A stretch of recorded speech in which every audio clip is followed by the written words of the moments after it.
Joaquina Valencia breaks down as she asks for justice for what happened to her in June of last year. She was outside Perris High School selling flowers and Hawaiian leis at the school's graduation. According to her attorneys, 2 Riverside County Sheriff's deputies confronted her asking for her papers. You could see on the video when the police officer grabs her left arm and starts pulling on it.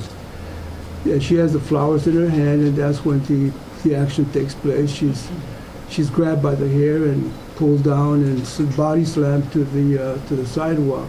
The Riverside County Sheriff's Department wouldn't comment on the lawsuit. However, a spokesperson says at the time of Mrs. Valencia's arrest, officers contacted and cited about 15 people for vending without a permit.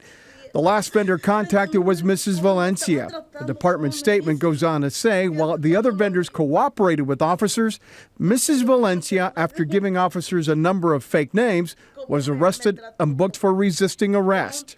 He assumed that she was undocumented and right away asked her for her papers and then proceeded to use excessive force. In that process, he damaged her arm. The Riverside County Sheriff's Department statement goes on to say the video of her arrest released on social media did not capture the other vendors cooperating with the citation process. The charges of resisting arrest and giving officers false information were later dismissed.